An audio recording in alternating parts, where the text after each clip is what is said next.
Hello students, I hope आप सभी बढ़िया होंगे। स्वागत है एक और बीफार्म फर्स्ट सेमेस्टर के जबरदस्त लेक्चर में। आपको लेक्चर को बिल्कुल एंड तक देखना है स्टूडेंट। यदि आपको नोट्स चाहिए इस लेक्चर का तो उसके लिए आपको चैप्टर के खत्म होने तक इंतजार करना होता है, जिसका नोट्स आपको डिस्क्रिप्शन में दिए गए टेलीग्राम चैनल पर मिल जाता है। ये न्यू टेलीग्राम चैनल है, तो आप डिस्क्रिप्शन में एक बार उस टेलीग्राम चैनल को जरूर एक बार चेकआउट कर लीजिए। वहां पर आपको नोट्स मिलेंगे और यहाँ पर आपको बीफार्म फर्स्ट सेमेस्टर का पूरा सिलेबस कंप्लीट करवाया जा रहा है। आपके फर्स्ट ईयर से लेकर आपके फोर्थ ईयर तक की पूरी जिम्मेदारी वायरल बायोलॉजी टीम की है, जहां पर आपके लिए वो सब्जेक्ट सभी सब्जेक्ट पढ़ाए जाते हैं जो आपके एंड सेमेस्टर एग्जाम में आते हैं। यानी कि जब आपका जो मेन एग्जाम है, जो आपका फाइनल एग्जाम होता है, जहां पर बैक लगने के चांसेस होते हैं, जहां पर फेल होने के चांसेस होते हैं, तो उन सभी पॉसिबिलिटीज को खत्म किया जाता है और आपकी हेल्प की जाती है एक बेहतरीन सीजीपीए के साथ आगे बढ़ने में, बेहतरीन परसेंटेज के साथ अपने एग्जाम को क्लियर करने में, आपके बीफार्म फर्स्ट सेमेस्टर से लेकर बीफार्म के 8th सेमेस्टर तक। तो तुरंत चैनल को सब्सक्राइब करके जुड़ जाइए और चलिए देखते हैं लेक्चर को। बहुत ही शानदार लेक्चर आज का होने वाला है। हेलो स्टूडेंट्स, आई होप आप सभी बढ़िया होंगे। फार्मास्यूटिक्स फर्स्ट बीफार्म फर्स्ट सेमेस्टर के जबरदस्त लेक्चर में एक बार फिर से मैं आप सभी का स्वागत करता हूं। ये होने वाला है फार्मास्यूटिक्स फर्स्ट के यूनिट फर्स्ट का लास्ट लेक्चर, लास्ट पॉइंट। थोड़ा सा वीडियो लंबा हो सकता है, बस 2-4 मिनट ही लंबा या छोटा होता है वीडियो। तो उसमें क्या है कि आज ये टॉपिक मैं समाप्त करने का पूरा ट्राई कर रहा हूँ कि आज ये टॉपिक आपका समाप्त हो जाए। नोट्स आपको डिस्क्रिप्शन में दिए गए टेलीग्राम चैनल पर आज ही मिल जाएगा इस पूरे यूनिट का। आपको पता होगा कि इस चैनल पर आपको सभी सब्जेक्ट पढ़ाए जा रहे हैं सभी सेमेस्टर के लिए, तो आपको इस चैनल को सब्सक्राइब करके जुड़ जाना है। बेस्ट नोट्स जो कि आपको फ्री में दिए जाते हैं वो भी डिस्क्रिप्शन में ही दिए गए टेलीग्राम चैनल पर, जहां पर आपको इस वीडियो के लिंक में ही जाना है। नोट्स के सामने का जो लिंक है उस पर आप टैप करेंगे तो आप सीधे नोट्स को ओपन कर पाएंगे। नोट्स आप देख लीजिएगा, बहुत ही बेहतरीन तरीके से सारी चीज़ें समाप्त की जा रही हैं। आपके पूरे सिलेबस को खत्म करने की जिम्मेदारी मेरी है और समझाने के साथ सिर्फ खत्म करना ही इंपॉर्टेंट नहीं है, बेसिक्स के साथ चीज़ों को क्लियर करना भी इंपॉर्टेंट है। चलिए देखते हैं, बात आती है पोसोलॉजी, जो अपना आज का टॉपिक है। इसके पहले आप प्रिस्क्रिप्शन पढ़ चुके होंगे, 2 लेक्चर में आपने प्रिस्क्रिप्शन पढ़ा है ना, बहुत अच्छे से। किस तरह से प्रिस्क्रिप्शन होता क्या है, प्रिस्क्रिप्शन को कैसे हैंडल किया जाता है, प्रिस्क्रिप्शन में एरर क्या था, एक बार रिवाइज करते हैं आप लोग प्रिस्क्रिप्शन के बारे में। तो प्रिस्क्रिप्शन क्या था? प्रिस्क्रिप्शन वो चीज़ है, वो रिटन फॉर्म ऑफ ऑर्डर है जो एक डॉक्टर लिखता है पेशेंट के लिए और पेशेंट उसे जाकर फार्मासिस्ट को देता है, जिसके आधार पर दवाइयाँ डिस्ट्रीब्यूट की जाती हैं। बात यहाँ तक क्लियर है। चलते हैं अपने आज के पॉइंट पर, जो कि आज है आपके फार्मास्यूटिक्स फर्स्ट का ये लास्ट लेक्चर। मुझे पता है कि लेक्चर आने में थोड़ी देरी हुई, उस देरी के कई कारण रहे हैं। कारण ये भी रहा है कि आप सभी लोग लगातार ये कह रहे थे कि सर लेक्चर में थोड़ा सा गैप रखिए, लेकिन गैप जो है वो थोड़ा सा क्या हुआ कि स्टूडेंट कई कह रहे थे सर हम लेक्चर पुराना वाला छोड़ दिए हैं, पुराना वाला नहीं ले पा रहे, पर डे लेक्चर आ रहा है। तो लेक्चर के लिए देखिए थोड़ा सा आप लोग टाइम निकालिए, कोशिश करिए कि इस चैनल को आप हर दिन आप आधे घंटे दीजिए, लगभग 30 to 40 मिनट, चीज़ें क्लियर हो जाएंगी आपकी, ठीक है। चलिए स्टार्ट करते हैं। Term posology. Term posology is derived from Greek word, एक ग्रीक वर्ड है। देखिए पहले तो मैं आपको बता देता हूँ, आप ऐसे फील कर लीजिए मेरे बताने के हिसाब से। देखिए पोसोलॉजी है क्या? पोसोलॉजी है डोज की स्टडी करना, मतलब कितना दवा लेना चाहिए पेशेंट को, किसी भी एज के पेशेंट को कितनी दवाई लेनी चाहिए, वही है पोसोलॉजी, यानी कि दवा के डोज की स्टडी करना। पोसो मतलब होता है डोज या हाउ मच हम कह सकते हैं, और लॉजी मतलब स्टडी होता है। ये आप लगातार बायोलॉजी और भी बहुत सारी लॉजी आप पढ़ते हैं, पैथोफिजियोलॉजी, तो उनमें लॉजी का जो पीछे मतलब होता है उसका मतलब होता है स्टडी। और पोसो का मतलब यहाँ क्या है? पोसो का मतलब है स्टूडेंट हाउ मच या डोज। चलिए देखते हैं। Term posology is derived from Greek word, एक ग्रीक वर्ड है पोसोस, जिसका मीनिंग है डोज या हाउ मच। लोगोज मतलब आप समझते ही हैं कि साइंस या फिर study. Posology is a branch of medicine and dealing with the dosages. Posology जो है ब्रांच ऑफ मेडिसिन है जो डील करती है डोजेज के साथ। पोसोलॉजी साइंस और स्टडी ऑफ डोज। क्लियर है बात? पोसोलॉजी की डेफिनेशन आपको क्लियर हो चुकी है कि आखिर इस वर्ड का मतलब क्या है। The dose is usually expressed as range, जो डोज है वो एक्सप्रेस किया जाता है एक रेंज में। द मिनिमम डोज और lower limit of dose is essential for therapeutic response, where is the maximum dose और higher limit of dose is the amount of drug that can be tolerated by average individuals. Clear है बात? Thus minimum dose और maximum dose can be derived with the help of posology. देखिए minimum dose क्या होना चाहिए, जैसे कोई बच्चा है वो 5 साल का है, 4 साल का है, उसको मिनिमम कितना दवा देनी चाहिए, कितने डोज की दवा देनी चाहिए, 200 mg 150 mg, तो वो चीज़ क्या है, वो चीज़ डिसाइडेड होती है कि इतने एज के बच्चे को 150 से लेकर 250 mg के बीच की ही दवा आप दे सकते हैं। क्लियर है बात? कुछ केसेस में, जैसे अब मान लीजिए कि बहुत सीवियर केस है, उस केस में बच्चे के डोज को थोड़ा बढ़ाया जाता है, लेकिन वो चीज़ क्या होता है कि एक रजिस्टर्ड मेडिकल प्रैक्टिशनर के द्वारा किया जाता है, यानी कि एक डॉक्टर के द्वारा किया जाता है, वो चीज़ ऐसे तुक्का नहीं लगाई जाती। क्लियर है बात? उस केस में फिर यहाँ पर क्या बात आती है? पोसोलॉजी। पोसोलॉजी आपको यही चीज़ क्लियर करती है कि कोई भी डोज जो किसी भी पेशेंट के लिए हायर डोज या मैक्सिमम डोज है, वो पेशेंट के लिए किसी भी इंडिविजुअल के द्वारा कितना टॉलरेट किया जा सकता है।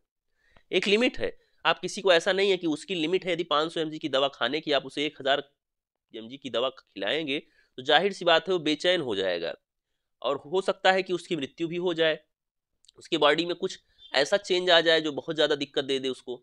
आप खिलाए तो थे दवा पेशेंट को ठीक करने के लिए, लेकिन हो सकता है कि पेशेंट की तबीयत और ज़्यादा बिगड़ जाए। तो बस पोसोलॉजी है डोजेस की स्टडी करना कि मैक्सिमम डोज या मिनिमम डोज कितना होना चाहिए। क्लियर है बात? चलिए, बहुत अच्छे से आप चीज़ों को समझ रहे हैं, बहुत शानदार तरीके से।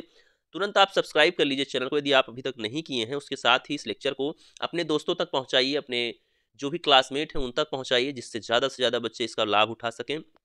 हमारा काम है आप तक चीज़ों को पहुंचाना, आपका काम है आगे और ज़्यादा स्टूडेंट तक फैलाना।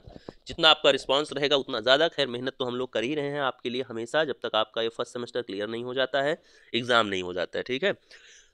चलिए, फैक्टर अफेक्टिंग ऑन पोसोलॉजी या डोज एक्शन ऑफ ड्रग। जो फैक्टर जो अफेक्ट करते हैं पोसोलॉजी को, यानी जो डोज की स्टडी है उसे क्या क्या चीज़ अफेक्ट करती है, या एक्शन ऑफ ड्रग, जो दवा का एक्शन होना है बॉडी में उसके लिए क्या क्या चीज़ें वर्क करती हैं।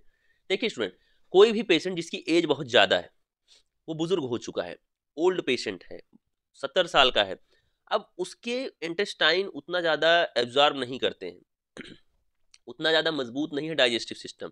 जब डाइजेस्टिव सिस्टम इतना मजबूत नहीं है तो जाहिर सी बात है कि जो दवा होगी उसका जो एब्जॉर्प्शन होगा वो क्या होगा, बहुत ही कम अमाउंट में होगा। तो उसे इसीलिए हम दवा ज़्यादा देते हैं। जैसे जैसे पेशेंट की एज बढ़ती जाती है वैसे ही पेशेंट के की जो डाइजेस्टिव सिस्टम है, मतलब आप कहते हैं ना कि बुजुर्ग लोग कहते हैं नहीं हम उम्र हो गई पेट बहुत गड़बड़ रहा है लाग, क्यों ऐसा? क्योंकि उनका डाइजेस्टिव सिस्टम धीरे धीरे खराब होने लगता है, और जब डाइजेस्टिव सिस्टम खराब होगा तो आपको दवा ज़्यादा अमाउंट में देना होगा, क्योंकि मैक्सिमम दवा तो वो डाइजेस्ट ही नहीं कर पाएंगे। जब ज़्यादा देंगे तो जितना थोड़ा बहुत उसमें डाइजेस्ट होगा उसी से वो फायदा होता है उनको। तो यही बात है, एक छोटा बच्चा है, एक जो है यंग पर्सन है, उसके अंदर दवा का एब्जॉर्प्शन बहुत ज़्यादा हो रहा है, तो उसको आप थोड़ा सा भी कोई दवा खिलाएंगे असर हो जाएगा। बात क्लियर है? तो यही सब फैक्टर्स हैं, यही सब फैक्टर हैं जो क्या करते हैं, दवा के डोज को अफेक्ट करते हैं या पोसोलॉजी को अफेक्ट करते हैं। चाहे कहो दवा के डोज को अफेक्ट करते हैं, चाहे कहो पोसोलॉजी। पोसोलॉजी का मतलब क्या है कि डोज ऑफ ड्रग। चलो देखते हैं आगे। एज, एज को हम लोग पढ़ते हैं स्टूडेंट बहुत अच्छे से। एज क्या है, जो पहला फैक्टर है जो अफेक्ट करता है डोजेस को। Age a major factor which decided the dose of individual, ये एक मेजर फैक्टर है जो डिसाइड करता है किसी भी इंडिविजुअल के डोज को, क्योंकि एज जितनी ज़्यादा होगी डोज उतना ज़्यादा लगेगा। In pediatric patient the enzyme system in the liver and renal excretion remains less developed, while in geriatric patient the renal function decline. ठीक है, जो बूढ़े लोग हैं जीरियाट्रिक हैं उनमें क्या है कि डिक्लाइन हो चुका है renal function.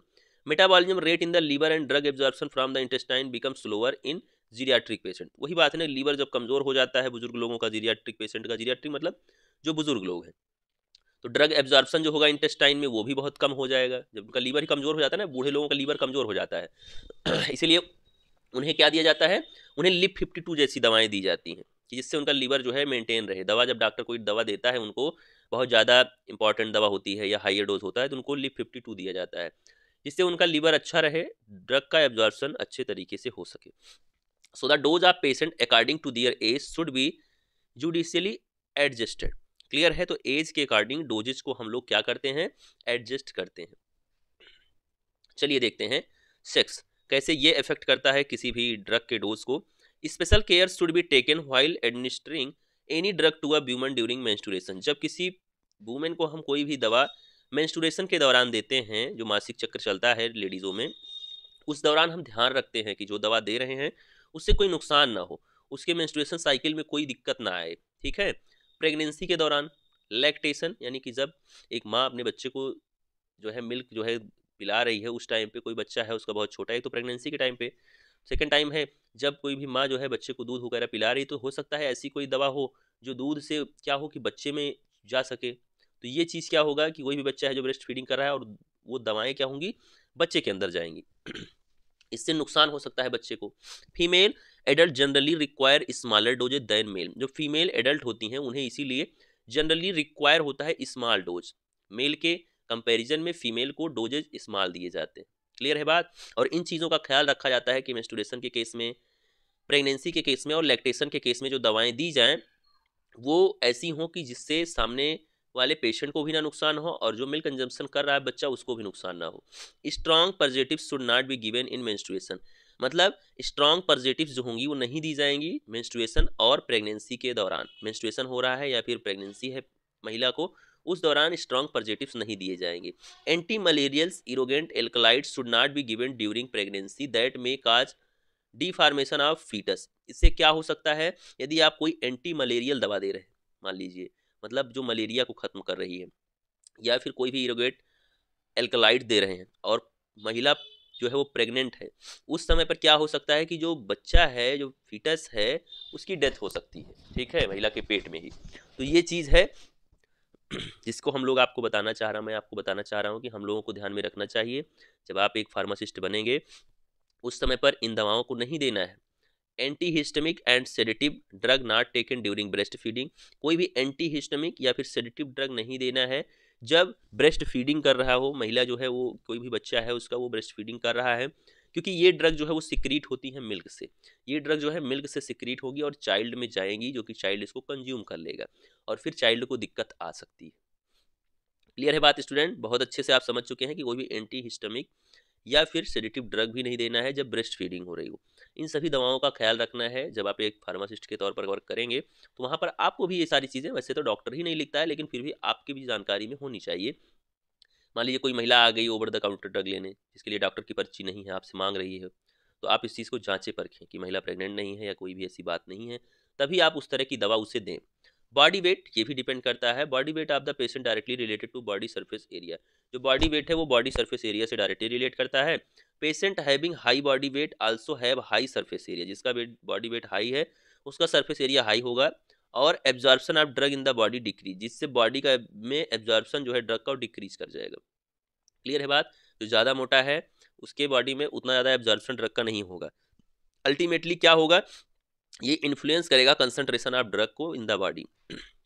Average adult dose in India is calculated for a person, जो एवरेज एडल्ट डोज किसी भी पर्सन के लिए कैलकुलेट किया जाता है इंडिया में, वो 60 किलो के पेशेंट के लिए कैलकुलेट किया जाता है। कि हम मानते हैं कि 60 किलो का इंसान है, उसी को हम मानते हैं कि ये एक एवरेज वेट है किसी भी इंसान का। और एक्सेप्शनल जो फैट है या फिर लीन पेशेंट का बॉडी है वो कैलकुलेट किया जाएगा उसके बॉडी वेट के बेसिस पर। अब 60 किलो के तो सब लोग होंगे नहीं, कोई उससे कम हो सकता है, कोई उससे ज़्यादा भी हो सकता है, तो उसको हम मतलब जो है कैलकुलेट करते हैं अलग से। क्लियर है? बाकी एवरेज जो वेट हम लेते हैं वो हमेशा 60 kg लेते हैं। ठीक, दवा ववा जो आती है वो लगभग 60 kg को मान के ही बनाई जाती है। हाँ, लेकिन अब किसी का ज़्यादा है किसी का कम है, कोई दवा उसे देना है तो वो चीज़ वो क्या होता है, डोज को घटाया बढ़ाया जाता है। रूट ऑफ एडमिनिस्ट्रेशन, ये भी डिपेंड करता है ड्रग के डोज पर। अगर देखिए रूट ऑफ ड्रग एडमिनिस्ट्रेशन, ये कैसे डोज डिसाइड करेगा। अब देखिए स्टूडेंट आप समझिएगा, कोई भी इंजेक्शन आप ले रहे हैं वो डायरेक्ट ब्लड में जा रहा है, बहुत स्मॉल अमाउंट है लेकिन डायरेक्ट आपके ब्लड में जा रहा है तो एब्जॉर्ब हो जाएगा और उससे आपको तुरंत इंस्टेंट रिलीफ मिल जाएगा। लेकिन अब कोई ऐसी ड्रग है जो आप खा रहे हैं, पानी के साथ निगल रहे हैं, अब वो मान लीजिए कि पानी के साथ आप निकलते हैं तो कुछ अमाउंट उसका खराब हो जाता है, कुछ अमाउंट क्या है लार्ज इंटेस्टाइन से बाहर निकल जाएगा एनएस के थ्रू, कुछ ही अमाउंट होगा जो एब्जॉर्ब कर पाएंगी आपकी आंतें, यानी कि आपका स्मॉल इंटेस्टाइन जहां पर एब्जॉर्प्शन होता है। तो यानी इसका मतलब क्या है कि जो आईवी यानी कि इंट्रावेनस आप ले रहे हैं ड्रग, इंजेक्शन के थ्रू अपने वेन्स में ले रहे हैं, वो इसमें स्मॉल डोज की ज़रूरत है। फिर उसके बाद आईएम ले रहे हैं तो थोड़ा सा ज़्यादा, एससी में ले रहे हैं तो थोड़ा सा और मतलब आपको ज़्यादा अमाउंट में लेना पड़ेगा। वहीं पर अगर आप ओरली ले रहे हैं, निगल रहे हैं, तो आपको और ज़्यादा डोज की ज़रूरत पड़ेगी। बस वही है रूट ऑफ एडमिनिस्ट्रेशन। समझ गए हैं आप कि इंजेक्शन में कम लगता है और ओरली जब आप निगलते हैं दवा तो उसमें हाइयर डोज लिया जाता है। तो रूट ऑफ एडमिनिस्ट्रेशन, जिस तरह से आप दवा को ले रहे हैं वो भी अफेक्ट करता है डोजेज को। कैसे है route of administration affect the systemic absorption of drug substance. जो रूट ऑफ एडमिनिस्ट्रेशन है वो अफेक्ट करता है systemic absorption of drug substance को। In generally rapidity of absorption of a drug decreases with the route of administration in following order. मतलब जो absorption of drug है वो डिक्रीज करता है इस फॉलोइंग ऑर्डर में जो आपका रूट ऑफ एडमिनिस्ट्रेशन है। रूट ऑफ एडमिनिस्ट्रेशन क्या होता है कि कोई भी ड्रग कैसे आप ले रहे हैं, रूट वो रूट जिससे आप एडमिनिस्ट्रेट कर रहे हैं किसी भी ड्रग को। तो आईएम में सबसे कम, आईवी में सबसे कम, आईएम में उससे उससे आपका और थोड़ा सा ज़्यादा, एससी में और ज़्यादा, ओरल में सबसे कम। तो सबसे कम एब्जॉर्प्शन किस रूट में होगा, ओरल में। इन केस आप इंट्रावेनस इंजेक्शन, जब इंट्रावेनस इंजेक्शन आप ले रहे होंगे, the total drug reaches immediately to the systemic. तो जो टोटल ड्रग आप लेंगे, अपने बेन्स में लगाते हैं ना, नसों में लगाते हैं इंजेक्शन को, जो आप बीगो वगैरह लगा होता है तो बीगो में डाल देते हैं, नहीं तो डायरेक्टली इंजेक्ट कर देते हैं, तो इमीडिएटली वो सिस्टमिक में रीच कर जाते हैं, जो सिस्टमिक सर्कुलेशन है, यानी कि जो ब्लड है आपका। और ब्लड में ही चीज़ें जानी है, क्योंकि उसी के थ्रू सारी चीज़ें ट्रांसपोर्ट होनी है। जो दवा आप अपने मुंह से खा रहे हैं, ओरली खा रहे हैं, वो पहले पेट से होते हुए आंतों में जाएगी, फिर वहाँ पे क्या होगा, इंटेस्टाइन में आपके पहुंचेगी, स्टमक से इंटेस्टाइन में फिर उसका क्या होगा, एब्जॉर्प्शन होगा, तब वो जाके कहीं ब्लड में पहुंचेगी। और यहाँ है कि आप डायरेक्ट ब्लड में लगा रहे हैं, बात समझ रहे हैं, तो यहाँ जल्दी असर कर जाएगा। Circulation has the dose is less, इसीलिए जो डोज होता है वो लेस जरूरी होता है। IV injection than through oral route, इसीलिए आईवी इंजेक्शन में बहुत ही स्मॉल डोज की जरूरत होती है। अगर हम कंपैरिजन करें किसमें, ओरल रूट या किसी और रूट के कंपैरिजन में, तो आईवी में सबसे जल्दी क्या होता है कि सबसे लेस डोज की जरूरत पड़ती है, सबसे जल्दी असर करता है।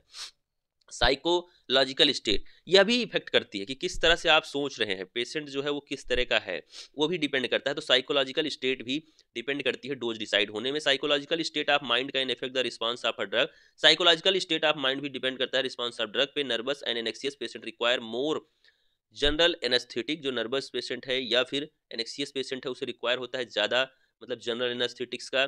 Placebo is a inert substance, एक इनर्ट सब्सटेंस है आपका placebo, that does not contain any drug, जिसमें कोई ड्रग नहीं होती है। Commonly used placebo are lactose tablet, ये लैक्टोज टैबलेट होते हैं, डिस्टिल्ड वाटर इंजेक्शन होते हैं। Some time patient often get some psychological effect from the placebo, placebo are more often used in clinical trial of drug। Clear है student? तो इसमें क्या है कि साइकोलॉजिकल स्टेट में बहुत सारी ड्रग ऐसी होती है, बहुत सारे पेशेंट होते हैं जो मतलब एक तरीके से आप समझिए कि उनके पास एक साइकोलॉजिकल स्टेट बन गई है कि उनको कोई दिक्कत आ रही है, उनको लगता है मैं दवा ले लूँगा सही हो जाएगा। तो डॉक्टर उनके लिए भी थोड़ा मामला रखता है कि उनको ऐसी कोई दवा दी जाए जिसका कोई बहुत ज़्यादा असर तो ना हो, लेकिन पेशेंट को लगे कि हाँ वो दवा ले रहा है और इससे वो ठीक हो जा रहा है। ये भी डिपेंड करता है, हमारे यहाँ भी होता है ना ऐसा, घर वर में बहुत लोग होते हैं वो विश्वास करते हैं, विश्वास के आधार पे हमारे बाबा बाबा होते हैं ना, वो कहते हैं कि फलाने डॉक्टर हैं, उनसे 20 रुपए की दवा लेता हूँ ठीक हो जाता हूँ। आप उनको बहुत बड़े बड़े हॉस्पिटल में लेके चले जाइए, वहाँ उनको विश्वास नहीं होगा। आप उनको बहुत अच्छी अच्छी दवाएं खिला दीजिए, उनको विश्वास नहीं होगा। लेकिन जो गांव का कोई ऐसा होगा जो मतलब ऐसे बंगाली वंगाली टाइप या कोई भी हो सकता है, उसकी 20 रुपए की दवा पे उन्हें बहुत ज़्यादा भरोसा होता है। तो ये क्या बन चुका है, उनका उनका एक साइकोलॉजिकल स्टेट बन चुका है कि मैं इससे ठीक हो जाऊंगा। क्लियर है बात? तो इसी को बोलते हैं टाइम ऑफ एडमिनिस्ट्रेशन। दवा के टाइम ऑफ एडमिनिस्ट्रेशन भी डिपेंड करता है किस समय पर आप दवा को ले रहे हैं। द ड्रग आर मोस्टली, आप क्या पढ़ रहे हैं इस समय, आप समझ पा रहे हैं ना, आप पढ़ रहे हैं कि डोज डिसाइड करने में कौन कौन से फैक्टर हैं जो डोज को अफेक्ट करते हैं, डोज को कम या ज़्यादा करने में, डोज कितने डोज की ज़रूरत पड़ेगी उसे कौन कौन सी चीज़ें हैं जो प्रभावित करती हैं। तो the drugs are mostly quickly absorb from empty stomach, जो ड्रग होती है वो जल्दी कब एब्जॉर्ब होगी, जब स्टमक खाली होगा, पेट आपका खाली है तो ड्रग बहुत जल्दी जो है एब्जॉर्ब कर ली जाएगी। उस केस में आप क्या कर सकते हैं, स्मॉल डोज भी लेंगे तो ज़्यादा असर होगा। The presence of food in stomach delays the absorption of drug, तो जो पेशेंट होगा, जो भी जिसे आप ड्रग देंगे, तो उसमें क्या होगा कि प्रेजेंस ऑफ फूड, यदि उसके पेट में खाना है तो इससे एब्जॉर्प्शन ऑफ ड्रग जो है वो डिले हो जाएगा, लेट हो जाएगा। हेंस आप potent drug is given before meal, इसीलिए कोई भी पोटेंट ड्रग जो होती है, क्योंकि पोटेंट ड्रग का जो डोज होता है बहुत छोटा होता है, बहुत ही कम एमजी की होती है, इसीलिए हम उसे बिफोर मील देते हैं, खाना खाने के पहले देते हैं, जिससे पेशेंट उसे खाए तो उसे असर हो जाए उतने डोज में। An irritant drug is given after meal, बहुत सारी इरिटेंट ड्रग होती हैं जिन्हें आफ्टर मील दिया जाता है कि आप खाना खाने के बाद ही खाएं। तो इस चीज़ का भी आप ख्याल रखा करिए, जब कोई दवा लाया करिए तो उसे पता होना चाहिए आपको कि खाना खाने के पहले कौन सी लेना है, खाना खाने के बाद कौन सी लेना है, ये फैक्टर है जो इफेक्ट करता है। बहुत लोगों को हमने देखा है कि बहुत हाइयर डोज दवाएं जो इरिटेंट ड्रग हैं उनको भी कहते हैं कि पहले खा लेता हूँ, असर कर जाएगी दवा, तुरंत खाना खा लेता हूँ। ऐसा मत किया करिए, इससे लीवर डैमेज हो जाएगा। यदि डॉक्टर ने मैं नहीं बोला है, खाना खाने के बाद बोला है, तो खाना खाने के बाद ही भैया प्लीज़ खाइए आप। क्यों?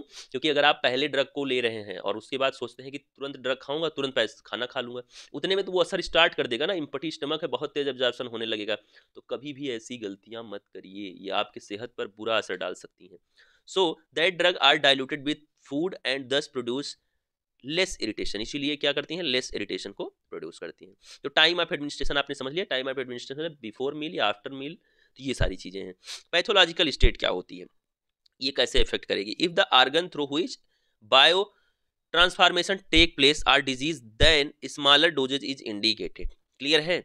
अगर कोई भी आर्गन है उसमें बायो ट्रांसफॉर्मेशन हुआ है, बायो ट्रांसफॉर्मेशन हुआ है, उसमें क्या होगा कि कोई भी डिजीज जब आती है तो उसमें क्या है, स्मॉल डोज जो है वो इंडिकेट करता है। In gastrointestinal diseases like achlorhydria reduce secretion of HCl, जैसे कि उसका एग्जांपल दिया गया है पैथोलॉजिकल स्टेट का। तो क्या है कि जब कोई गैस्ट्रोइंटेस्टाइनल डिजीज हो जाएगी जैसे कि एक्लोरोहाइड्रिया, इस केस में क्या होता है कि जो सिक्रीशन ऑफ HCl है आपके स्टमक में HCl सिक्रीट होता है ना, वो डिक्रीज हो जाता है। इससे क्या होगा कि एब्जॉर्प्शन ऑफ एस्पिरिन जो है वो क्या कर जाएगा, डिक्रीज कर जाएगा। इन किडनी डिजीजेज में क्या होगा कि ड्रग लाइक जैसे कि एमिनोग्लाइकोसाइड्स, और उसके बाद आपका डाइजॉक्सिन, और उसके बाद आपका और क्या है इसमें दिया गया है फिनोबार्बिटोन, ये सारी ड्रग क्या हो जाएंगी जब आपकी किडनी डिजीज होगी, एक्सक्रीशन होगा किसी भी ड्रग का, तो वहां पर जैसे ये सारी ड्रग हैं वो रिड्यूस हो जाएगा, ठीक है, उनका एक्सक्रीशन क्या हो जाएगा, रिड्यूस कर जाएगा। So less dosages of the drugs should be administrated, तो इसीलिए इनके जो ड्रग डोज है आप उसको बहुत ही कम जो है अमाउंट में लें। जब किडनी डिजीज हो रही है तो ये ड्रग कम लेंगे तभी वो एक्सक्रीट हो पाएंगी, ज़्यादा लेंगे तो दिक्कतें आएंगी। जैसे कि लीवर डिजीज में लीवर सिरोसिस हो जाता है तो वहां पर क्या होता है कि मेटाबॉलिज्म ऑफ सम ड्रग जैसे कि मार्फिन, पेंटोबार्बिटोन, ये सब क्या है कि ये भी डिक्रीज हो जाता है, इनका भी एब्जॉर्प्शन डिक्रीज हो जाता है। क्लियर है बात? तो ये आर्गन, यदि कोई आर्गन ऐसा डैमेज हो गया है जो किसी पर्टिकुलर ड्रग को, आप समझिएगा बात को, कोई ऐसी ड्रग है जो किसी पर्टिकुलर आर्गन के द्वारा वो एब्जॉर्ब की जाती है या एक तरीके से डिसोसिएट की जाती है और वो आर्गन ही डैमेज हो गया, तो आप उस तरह की दवाएं लें स्मॉल डोजेज में, जिससे वो आसानी से डाइजेस्ट हो सके, एब्जॉर्ब हो सके, क्योंकि जो उसका एब्जॉर्ब करने वाला मेन आर्गन था वो तो फेल हो गया है। तो उस समय पर भी आपको ध्यान ध्यान रखना है इस चीज़ का। कोई भी आर्गन आपका डैमेज है तो अब खैर प्रभु ना करें ऐसा हो, लेकिन जिनके भी साथ ऐसी दिक्कतें होती हैं, किडनी डैमेज है या कोई आर्गन डैमेज है, तो वो उस तरह की दवाएं कम अमाउंट में लें, स्मॉल डोजेज में लें। इन्वायरमेंटल फैक्टर वो भी डिपेंड करते हैं किस तरह से वो चेंज कर सकते हैं। Stimulant type of drug are taken at day time, जो स्टिमुलेंट टाइप की ड्रग है उन्हें डे टाइम पे लेते हैं। And sedative type of drug are taken at night, जैसे बहुत सारी दवाएं, आप लिवोसिट्रजीन आता है उसे डॉक्टर बोलता है कि आप इसे रात को लें, खांसी की दवाएं रात को लेने के लिए बोली जाती हैं, सेडेटिव टाइप थोड़ी सी होती हैं। क्यों? क्योंकि आप हो सकता है यदि उसे दिन टाइम में ले रहे हैं तो आपको नींद आ जाए। क्लियर है बात? तो आप ऐसे चल रहे हैं बाइक से, पता लगा बाइक चलाते हो उसी में नींद आ गई तो समस्या आ सकती है। तो इसीलिए जो भी स्टिमुलेंट टाइप की ड्रग है उसे डे टाइम पे लिया जाता है, जो सेडेटिव टाइप की ड्रग है उन्हें रात के समय लिया जाता है। So the dose of a sedative required in the day time will be much higher than at night, ठीक है। Alcohol is better tolerated in winter than in summer, alcohol जो है वो ज़्यादा टॉलरेट करता है विंटर के टाइम में, जबकि गर्मियों के टाइम में उतना नहीं करता है टॉलरेट। क्लियर है बात? तो इसीलिए बहुत सारी दवाएं होती हैं उनमें आपको कहा जाता है कि आप जब ले रहे हो दवा इसका ख्याल जरूर रखें कि कौन सी दवा रात की है, कौन सी दवा दिन की है। कोई भी आप सेडेटिव दवा ले रहे हैं उसे दिन के समय ले रहे हैं तो देखिए, बहुत लोग होते हैं बहादुरी करते हैं, आप में से ही बहुत से होंगे। तो क्या हो जाता है कि कोई भी दवा लिए, उसे लेना था रात में, ले लिए दिन में, तो भैया अगर नींद आ गई और कहीं ऐसी जगह फंसे हो और अचानक बॉडी है उसे आप अपने आप से कंट्रोल नहीं हो, दवा का असर कितना हो जाए आपकी बॉडी में इसका आप अंदाजा नहीं लगा सकते हैं। बहुत ज़्यादा अचानक असर आ गया तो आप उस समय नहीं कंट्रोल कर पाए, नींद ही आपके लिए ज़रूरी हो गया और आप कहीं बाइक चला रहे हैं, कोई भी ऐसा काम कर रहे हैं जो खतरनाक है, तो आप फंस सकते हैं, इसीलिए ध्यान रखें। चलिए, एक्यूमुलेशन क्या है? Accumulation, any drug will accumulate in the body, कोई भी ड्रग बॉडी में एक्यूमुलेट हो जाती है in the route of absorption, absorption के रूट में ही, is more than the rate of elimination, मतलब एलिमिनेशन कम हो और बॉडी में जो ड्रग है वो ज़्यादा एब्जॉर्ब हो, ज़्यादा एक्यूमुलेट हो जाए। Slowly eliminated drug are often accumulated in the body and often, जो स्लोली एलिमिनेटेड ड्रग हैं वो बॉडी में एक्यूमुलेट हो जाती हैं और उससे क्या होता है, बॉडी में टॉक्सिसिटी हो जाती है। कोई ड्रग आपने खाया, बीमारी को आप ठीक करने के लिए खाए हैं, वो ड्रग बॉडी में स्टोर हो जा रही, तो क्या होगा, बॉडी में टॉक्सिसिटी हो जाएगी। बाहर की चीज़ें वैसे भी बॉडी में अलाउड नहीं है, जो काम की नहीं है वो रहेंगी, तो जाहिर सी बात है जो हमारी ज़रूरत से ज़्यादा हमारी बॉडी में है वो टॉक्सिक है, समझिएगा बात को, चाहे वो कुछ भी है। Prolong use of chloroquine causes damage of to retina, यदि आप बहुत ज़्यादा क्लोरोक्वीन का यूज़ कर रहे हैं तो उससे डैमेज हो सकती है, कौन सा आर्गन डैमेज हो सकता है, रेटिना डैमेज हो सकती है। Severity of disease, the dose and action of drug affected by severity of disease, for example full headache require 2 to 3 doses of a tablet but chronic headache require more doses of same tablet. Clear है?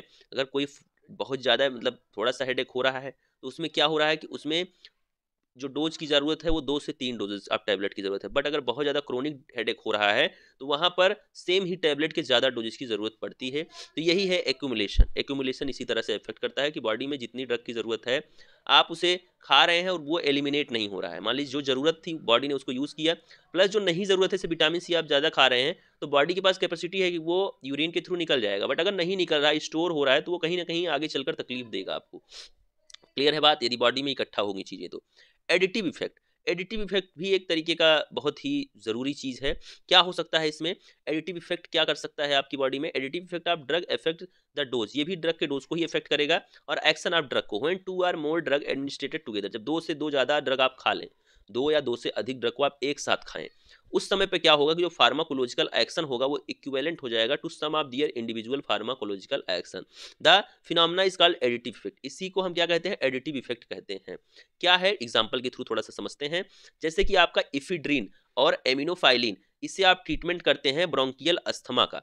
Procaine and adrenaline combination जो है वो किसके लिए, मतलब एक ही काम है लेकिन उसे हम लेते कॉम्बिनेशन में है स्टूडेंट, ठीक है, यही है एडिटिव इफेक्ट।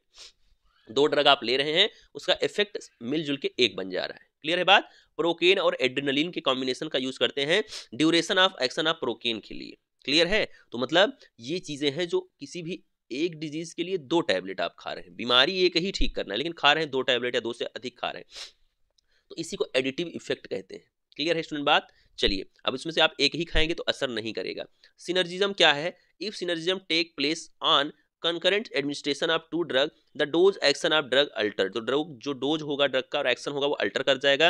व्हेन 2 और मोर ड्रग्स एडमिनिस्ट्रेटेड टुगेदर, जब 2 या 2 से अधिक दवाएं एक साथ आप खाते हैं, फार्माकोलॉजिकल एक्शन जो इसमें एक का होगा, फार्माकोलॉजिकल एक्शन का मतलब जो दवा का असर होता है उसी को कहते हैं, जो इफेक्ट वो डालती है बॉडी पे। One of them is due to presence of another. The phenomena is called synergism effect. Clear है बात? तो एक के प्रेजेंस में दूसरा का इफेक्ट आ रहा है तो वही है synergism. This is desired when therapeutic result needed is difficult. ये कब डिजायर्ड होता है? जब थेरेपेटिक रिजल्ट की जरूरत होती है। Difficult to achieve the single drug, एक सिंगल ड्रग के थेरेपेटिक एक्शन की जरूरत होती है। जैसे प्रोकेन और एड्रेनलिन का कॉम्बिनेशन इंक्रीज करता है duration and action of procaine को। क्लियर है स्टूडेंट? तो सिनर्जिज्म भी वही चीज है जो एडिटिव है कहीं ना कहीं थोड़ा सा। तो एक ड्रग के एक्शन को बढ़ाने के लिए दूसरी ड्रग का इस्तेमाल किया जा रहा है, उसे हम सिनर्जिज्म बोलते हैं। लेकिन 2 या 2 से अधिक ड्रग को मिलाकर किसी एक इफेक्ट को प्रोड्यूस करने के लिए जो चीज यूज होती है उसे हम एडिटिव इफेक्ट कहते हैं। समझिएगा, थोड़ा सा डिफरेंस है इसमें। पहला एक आदमी दूसरे को बढ़ा रहा है, आगे कर रहा है, और दूसरे में क्या है, 2 आदमी मिलकर किसी काम को अंजाम दे रहे हैं। क्लियर है बात? एंटागोनिज्म क्या है? Antagonism also affect the dose and action of drug when the action of one drug is opposed by other drug। जब कोई एक ड्रग दूसरे ड्रग के एक्शन को अपोज करे, मतलब एक ड्रग दूसरे ड्रग के एक्शन को कम कर दे, उसे एंटागोनिज्म बोलते हैं। Psychological system is known as drug antagonism. इसी को क्या कहते हैं कि इसी साइकोलॉजिकल जो सिस्टम है, फिजियोलॉजिकल सिस्टम जो आपकी बॉडी में है, जो बॉडी में ड्रग का एक्शन हो रहा है, मतलब एक आपने दवा खाई, उसके असर को कम करने के लिए आप दूसरी दवा खाए हैं और वो दवा के असर को कम कर दे, उसी को क्या कहते हैं? एंटागोनिज्म बोलते हैं। क्लियर है बात? The use of antagonistic response of drug is valuable in treatment of poisoning. Example क्या है इसका? Milk magnesia is given in acid poisoning. जब मिल्क ऑफ मैग्नीशिया जो होती है उसे यूज किया जाता है जब कोई पॉइजनिंग वगैरह हो जाती है, कोई भी इंसान जहर वगैरह खा लिया या कोई भी दिक्कत आ गई तो उसमें मिल्क ऑफ मैग्नीशिया दिया जाता है, जो कि एसिड पॉइजनिंग को क्या करता है? कम करता है। Alkaline effect of milk magnesia neutralise the effect of acid poisoning. तो जो यहाँ पर क्या होगा, जो एसिड पॉइजनिंग होगी उसका जो एल्कलाइन इफेक्ट होगा मिल्क ऑफ मैग्नीशिया का, वो क्या करेगा? न्यूट्रलाइज कर देगा एसिड पॉइजनिंग को। भाई वो बेस है, तो बेस जो है वो एसिड को न्यूट्रलाइज ही तो करता है। बेस और एसिड मिलाओगे तो न्यूट्रल नहीं हो जाएगा, तो वही है एंटागोनिज्म, मतलब पहला वाले का असर दूसरा वाला कम कर दे, यही बात है। पीडियाट्रिक डोज कैलकुलेशन, चलिए पढ़ते हैं डोज के कैलकुलेशन के बारे में स्टूडेंट, बहुत शानदार तरीके से। क्या है डोज कैलकुलेशन, आप कैसे करते हैं, इसके लिए कुछ फार्मूलाज होते हैं। क्या यहाँ तक आप समझ चुके हैं फैक्टर्स के बारे में? बहुत ही आसानी से मैंने समझाने का प्रयास किया कि कौन से फैक्टर कैसे इफेक्ट आप डोज को, जो आपका डोज है, डोज को कैसे इफेक्ट करते हैं, यानी कि पोसोलॉजी को कैसे इफेक्ट करते हैं। क्लियर है? तो पीडियाट्रिक डोज कैलकुलेशन, चलिए हम एज ऑफ पेशेंट के अकॉर्डिंग देखते हैं। एज जो है वो इंपॉर्टेंट पैरामीटर है किसी भी कैलकुलेशन ऑफ ड्रग डोज में, जैसा कि नीचे दिया भी ऑलरेडी डिस्कस्ड। तो ये सारी चीज़ें आप पढ़ लीजिएगा, हम लोग डायरेक्टली पढ़ते हैं कि कौन कौन से फार्मूलाज हैं जिसके आधार पर आप क्या करते हैं, यहाँ पर डोज के कैलकुलेशन को समझते हैं। थ्योरी का पार्ट ये 4 लाइन आप पढ़ लीजिएगा, कोई दिक्कत वाली बात नहीं। तो एंग रूल क्या है, अब हम डोज के कैलकुलेशन को जानते हैं, वही चीज़ है, मतलब वही दिया गया, इसमें सिर्फ इतना दिया गया है कि कैसे डोज का कैलकुलेशन होता है। तो कौन कौन से फार्मूलाज हैं उसके बारे में हम लोग पढ़ते हैं। देखिए नोट्स अभी तुरंत आपको मिल ही जा रहा है, आप तुरंत देख लीजिएगा, कोई दिक्कत आती है तो कमेंट में भी कर दीजिएगा। एंग रूल क्या बताता है, जो कि एज पर बेस्ड होता है। यहाँ पर डोज फॉर चाइल्ड निकालते हैं तो उसमें एज ऊपर लिखा जाता है, एज जिस एज का पेशेंट है उस ईयर में, फिर उसके बाद यहाँ एज लिखा जाता है, ठीक है। फिर यहाँ पर आपका 12 लिखा जाता है, फिर एडल्ट डोज, जैसे एडल्ट डोज मान लीजिए कि 500 है, तो एडल्ट डोज का उसमें मल्टीप्लाई कर दिया जाता है, जो आएगा वही डोज फॉर चाइल्ड का फार्मूला होगा।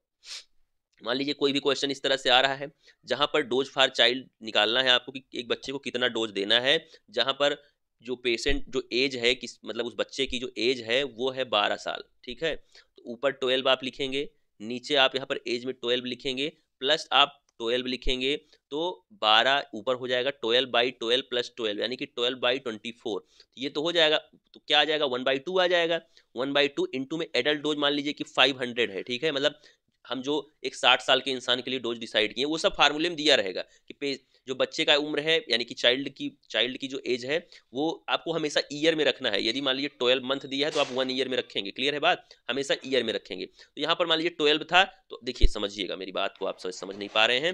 मान लीजिए बच्चे की उम्र को 12 दिया गया है, तो एज इन ईयर में आपको लिखना ही है, फिर एज को एक बार और आपको लिखना है, फिर यहाँ पे 12 ऑलरेडी फार्मूले उसको लिखना है, इनटू में 500 लिख देना है, मतलब एडल्ट डोज मान लीजिए क्वेश्चन में दिया रहेगा कि क्या है एडल्ट डोज। एडल्ट डोज का मतलब जो एक एडल्ट को कोई डोज दिया जा रहा है उस दवा के लिए। यहाँ पर आपका क्या हो जाएगा, यहाँ पे 12 से ये 24 हो जाएगा, कट जाएगा तो 1/2 आ जाएगा, 1/2 इंटू 500 है ना, तो 500 से आप जब कट कर देंगे तो 250 आ जाएगा, तो डोज फॉर चाइल्ड क्या हुआ 250। ऐसे ही क्वेश्चन आपसे पूछे जा सकते हैं और फार्मूला भी पूछा जा सकता है।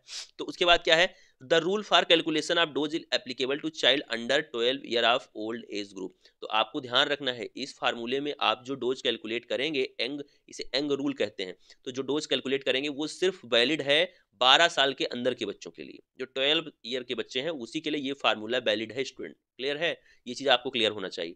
फिर उसके बाद आता है डीलिंग फार्मूला। क्या है डीलिंग फार्मूला, वो डोज फॉर चाइल्ड है, यहाँ पर जो बच्चा मैक्सिमम एज का हो सकता है वो 4 साल से 20 साल का, यानी कि 4 to 20, तो उसके लिए जो फार्मूला आप यूज़ करेंगे, यहाँ पर आप उस बच्चे की एज लिखेंगे ईयर्स में ही लिखना है, मंथ में मत लिखना।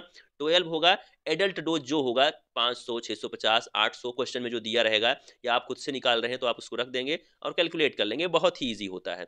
This rule for calculation of dose is applicable to children between 4 to 20 year old age group. तो इस फार्मूले से हम कैलकुलेट करते हैं जो बच्चे 4 to 20 होते हैं। काउलिंग रूल क्या होता है, इसमें डोज फॉर चाइल्ड निकालते हैं, तो इसमें क्या होगा, age at next birthday in year, next birthday की जो एज है उसको हम लेते हैं, मतलब जैसे कि मान लीजिए अभी 23 साल चल रहा है बच्चे का, तो नेक्स्ट बर्थडे होगा उस तक की एज हम लेंगे, बटे में 24 लिखेंगे और एडल्ट डोज लिख देंगे, आ जाएगा आपका आंसर, डोज फॉर चाइल्ड आ जाएगा, निकल जाएगा, तो उनकी कितना बच्चे को आपको डोज देना है।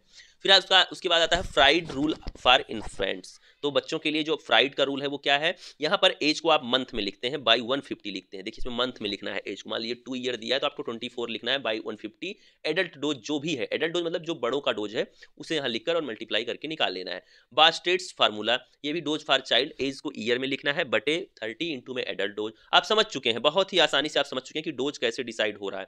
अब यहाँ पर क्या है कि नोट करना है, the value of 150 Fried's rule was an estimate of age 12.5 और 150 मंथ। ये मानते हैं हम लोग कि 150 मंथ तक के बच्चों के लिए हम इसका कैलकुलेशन करते हैं जो फ्राइड्स रूल से है, ठीक है, जो लेटेस्ट वाला है, लास्ट में जो यहाँ दिया गया ये फ्राइड्स वाला, ठीक।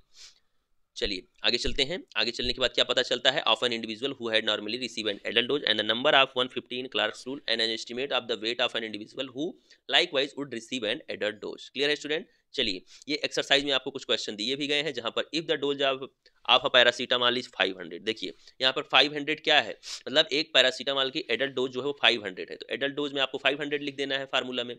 What will be the dose for a child of 5 year, अब 5 साल के बच्चे के लिए निकालना है, तो जो फार्मूला आप ऊपर पढ़े हैं 5 साल के बच्चे के लिए, अभी आपको मैंने दिखाया था, बस वहीं पर आपको 5 लिख देना है, 5 साल का बच्चा, ईयर में एज, फिर से नीचे उसी 5 को लिख देते हैं, आपको पता ही होगा, प्लस 12 लिखते हैं, 500 से मल्टीप्लाई कर देते हैं, तो डोज फॉर चाइल्ड 147 मिलीग्राम आ गया है। तो सॉल्व एक्सरसाइज भी इसमें दी गई है, तो बहुत ही आसान है, देखिए कितना आसान है, इस न्यूमेरिकल को बोर्ड पर करवाने की आवश्यकता नहीं है, नहीं तो मैं करवा भी देता, ठीक है, बहुत ही आसान क्वेश्चन है। कोई भी बच्चा है जो कि 13 साल का है, ठीक है, 13 ईयर ओल्ड है, एडल्ट डोज 200 है, तो एडल्ट डोज की जगह आप 200 रख देंगे अकॉर्डिंग टू डीलिंग फार्मूला लिखा है। तो डीलिंग फार्मूला आपने क्या पढ़ा था, dose for child into age in year upon 20 into adult dose, तो 13/20 इंटू 200, आंसर आ जाएगा 130 मिलीग्राम। क्लियर है स्टूडेंट। इस तरह से क्वेश्चन भी मेरे नोट्स में दिया गया है, कहीं से कुछ बाहर से आपको करने की जरूरत ही नहीं है, सेम वही चीज जैसे कि ओफ्लॉक्सिन एक ड्रग होती है, आप नाम सुने होंगे, तो 200 है उसका एडल्ट डोज, पेशेंट जो है वो 9 मंथ का है, तो यहाँ पर हम डोज फॉर चाइल्ड, और वो भी हमको फ्राइड फार्मूले से निकालना है,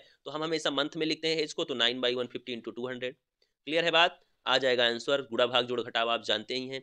इस तरह से ये सारे क्वेश्चन आप कर लेंगे, जो भी हैं, कुछ नहीं है, कुछ इसमें है वह नहीं, सब कुछ दिया गया है, बस निकालना ही निकालना है, ठीक है। तो यहाँ पर उसके बाद क्या दिया गया है, आपका गॉबिन्स फार्मूला दिया गया है कि कैसे भी पेशेंट का डोज हम निकालते हैं एक शार्ट तरीके से, बहुत ही मतलब ट्रिकी तरीके से। जैसे 1 साल का बच्चा है तो उसे एडल्ट डोज का 1/12 पार्ट देते हैं, मतलब 1/1 भाग का 12वां भाग देते हैं।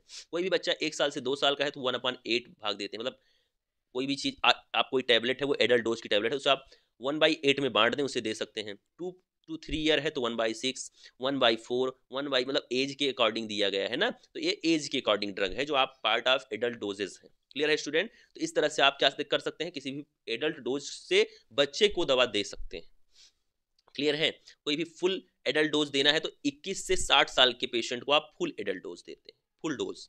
21 साल के ऊपर है, 60 साल के अंदर है, उसे आप फुल डोज देंगे। क्लियर है स्टूडेंट बात? चलिए अब आगे चलते हैं। अब देखिए इसके बाद अगर 60 साल के ऊपर जा रहा है तो उसे दवा के बहुत ज्यादा डोज की जरूरत होती है, 4/5, 3/4, 2/3, मतलब फुल डोज से भी ज्यादा की दवा की जरूरत है उसे।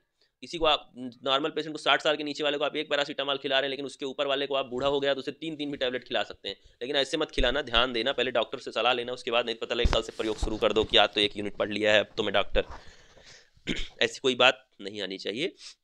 तो पीडियाट्रिक डोज जो है उसका कैलकुलेशन किसके आधार पर होता है, वेट ऑफ पेशेंट के हिसाब से हो जाता है, ठीक है। फिर उसके बाद आप यहाँ पर निकाल सकते हैं जैसे कि यूजुअल डोज जो है जो कंसीडर किया जाता है एक पेशेंट के लिए, तो उसमें क्या होगा, जैसे मान लीजिए डोज फॉर चाइल्ड निकालना है, वहाँ पर आपको वेट के अकॉर्डिंग निकालना है, ठीक है।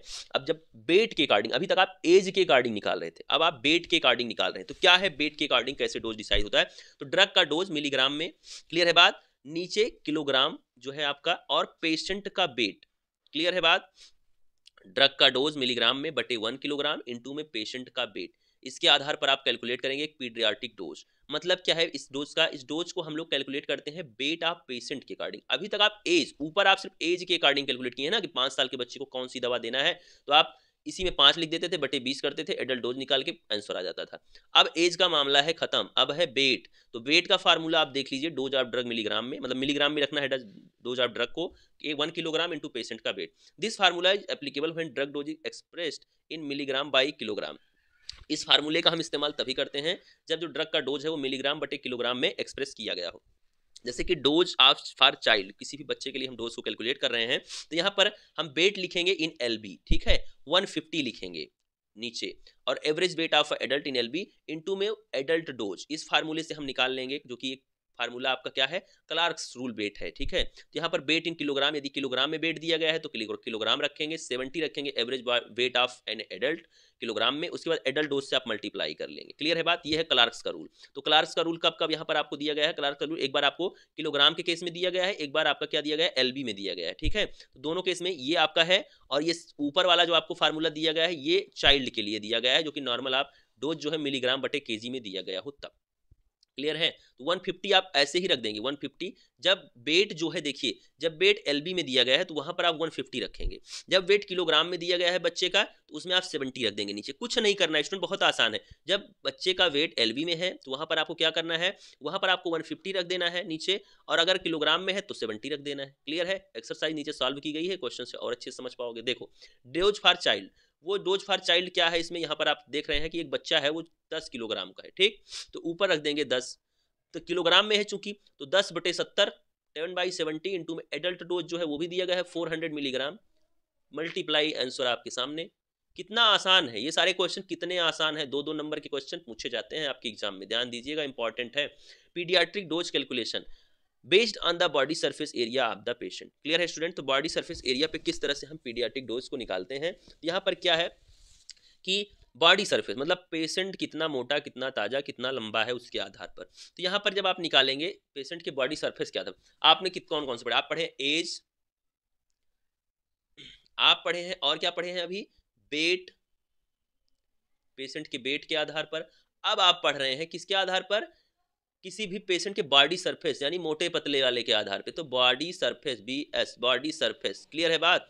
यहाँ नीचे दिया गया, उसके लिए फार्मूला क्या है, पेशेंट का डोज, पेशेंट जो है वो मीटर स्क्वायर में आप उसका लेंगे, यदि तो एज आप पेशेंट नीचे लिखेंगे, मीटर स्क्वायर में उसका बॉडी सरफेस ऊपर लिखेंगे, ठीक है। और 1.73 मीटर स्क्वायर ऑलरेडी यहाँ लिखेंगे आप, जो कि फार्मूले में का पार्ट है। एडल्ट डोज यहाँ लिख देंगे और आंसर आ जाएगा, पेशेंट का डोज आ जाएगा। क्लियर है बात? तो यहाँ तक रहा। देखिए मैं आपको एक चीज़ बताना चाहता हूँ, ये बहुत इंपॉर्टेंट नहीं है, बस आपको डेफिनेशन पता होनी चाहिए, इससे आपसे क्वेश्चन नहीं पूछा जाएगा। क्लियर है बात? उसके बाद यहाँ पर जो और भी ऊपर दिए गए हैं बॉडी वेट वगैरह के भी क्वेश्चन आते हैं। इनमें आपको मैंने सिर्फ 2 फार्मूले बताए हैं, वो भी आप चाइल्ड के लिए यही दोनों फार्मूले रट लेंगे। मैक्सिमम क्वेश्चन आपको बॉडी के किलोग्राम में वेट से ही पूछेगा, एलबी में नहीं पूछेगा। उसके बाद ऊपर के जो आपको मैंने क्वेश्चन बताए हुए हैं वो क्वेश्चन आपको पते होने चाहिए, वो फार्मूला सभी आप रट लें कि कितने से कितने साल के बच्चों के लिए कौन सा फार्मूला लगता है, किसके लिए यंग्स का फार्मूला लगता है, किसके लिए कौन सा लगता है। तो ये सारी चीज़ें आप रट लेंगे बहुत ही अच्छे तरीके से, यंग्स, काउलिंग, डीलिंग फार्मूला, ये सब आप रट लेंगे कि कितनी एज के बच्चों के लिए कौन सा फार्मूला लगता है। तो ये रही बात, ये रही फार्मास्यूटिक्स फर्स्ट की बात। खत्म होता है आज आपका फर्स्ट यूनिट। लेक्चर को शेयर करिए, मुझे पता है वीडियो थोड़ा सा तो लंबा हुआ है, लेकिन इतना भी लंबा नहीं हुआ है कि आप एक बार में समाप्त ना कर सकें। वीडियो को एक से ज़्यादा बार भी आप देखें, जिससे अच्छे से सारी चीज़ें पकड़ में आ जाए। नोट्स भी आपको मिल ही चुका है, तो नोट्स को निकलवा लीजिए, मैच कर लीजिए। जो लोग खुद से भी, काफ़ी स्टूडेंट हमारे पास नोट्स भेजते हैं, चेक करवाते हैं, बहुत अच्छी बात है। आप लोग नोट्स यदि खुद से भी बना रहे हैं, बहुत बढ़िया बात है। तैयार करते रहिए, जुड़े रहिए वायरल बायोलॉजी के साथ। इसी तरह से आपके साथ के साथ पूरी वायरल बायोलॉजी की टीम आपको इस फर्स्ट सेमेस्टर में एक बढ़िया सीजीपी के साथ इस एग्जाम को क्लियर करने में आपका हेल्प करेगी। आई होप आज के लेक्चर को आपने एंजॉय किया होगा। यदि आपने लेक्चर को बहुत अच्छे से समझ लिया है तो तुरंत आप इस लेक्चर को अपने दोस्तों में शेयर करिए। कम से कम 5 अपने फ्रेंड के साथ इस लेक्चर को जरूर शेयर करें, जिससे उन तक भी ये बात पहुंच सके कि वायरल बायोलॉजी यूट्यूब चैनल एक है जहां पर बेस्ट तरीके से बीफार्म के सिलेबस को कवर किया जाता है। तो तुरंत आप शेयर कर देंगे और उसके साथ साथ सब्सक्राइब तो आप जरूर ही कर लेंगे, क्योंकि अब आपको लेक्चर अच्छा लग ही चुका है। मिलता हूं आप सभी से नेक्स्ट लेक्चर में। Thank you, love you all, नमस्कार।